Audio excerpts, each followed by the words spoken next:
War of the Worlds by H.G. Wells. Book 1, Chapter 4. The Cylinder Opens. When I returned to the common, the sun was setting. Scattered groups were hurrying from the direction of Woking, and one or two persons were returning. The crowd about the pit had increased, and stood out black against the lemon yellow of the sky. A couple of 100 people, perhaps. There were raised voices, and some sort of a struggle appeared to be going on about the pit. Strange imaginings passed through my mind. As I drew nearer, I heard Stent's voice. "Keep back! Keep back!" A boy came running towards me. "It's moving," he said to me as he passed. "A screwing, and a screwing out. I don't like it. I'm going home, I am." I went on to the crowd. There were really, I should think, 200 or 300 people elbowing and jostling one another, the one or two ladies there being by no means the least active. "He's fallen in the pit!" cried someone. "Keep back!" said several. The crowd swayed a little, and I elbowed my way through. Everyone seemed greatly excited. I heard a peculiar humming sound from the pit. "I say," said Ogilvy, "help keep these idiots back. We don't know what's in the confounded thing, you know." I saw a young man, a shop assistant in Woking, I believe he was, standing on the cylinder and trying to scramble out of the hole again.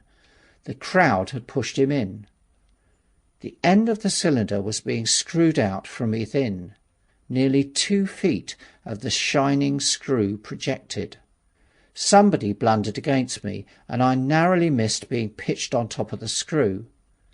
I turned, and as I did so, the screw must have come out, for the lid of the cylinder fell onto the gravel with a ringing concussion. I struck my elbow into the person behind me and turned my head towards the thing again. For a moment that circular cavity seemed perfectly black. I had the sunset in my eyes. I think everyone expected to see a man emerge, possibly something a little unlike a terrestrial man, but in all essentials a man. I know I did. But looking, I presently saw something stirring within the shadow. Greyish, billowy movements, one above another, and then 2 luminous discs, like eyes. Then something resembling a little grey snake, about the thickness of a walking stick, coiled up and out of the writhing middle and wriggled in the air towards me, and then another.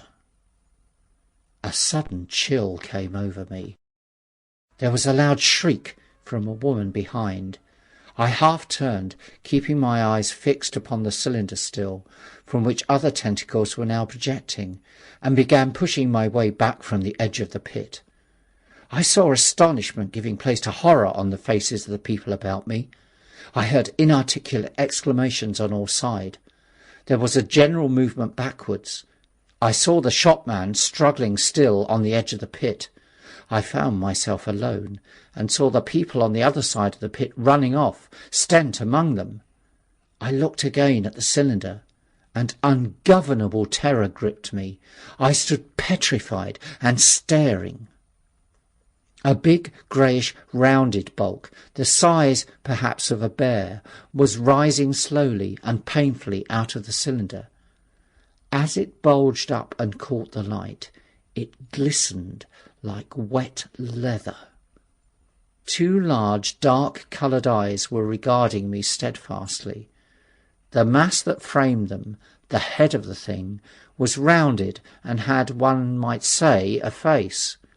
There was a mouth under the eyes, the lipless brim of which quivered and panted and dropped saliva. The whole creature heaved and pulsated convulsively. A lank tentacular appendage gripped the edge of the cylinder. Another swayed in the air. Those who have never seen a living Martian can scarcely imagine the strange horror of its appearance. The peculiar V-shaped mouth with its pointed upper lip, the absence of brow ridges, the absence of a chin beneath the wedge-like lower lip, the incessant quivering of its mouth, the Gorgon groups of tentacles, the tumultuous breathing of the lungs in a strange atmosphere, the evident heaviness and painfulness of movement due to the greater gravitational energy of the earth, above all, the extraordinary intensity of the immense eyes, were at once vital, intense, inhuman, crippled, and monstrous.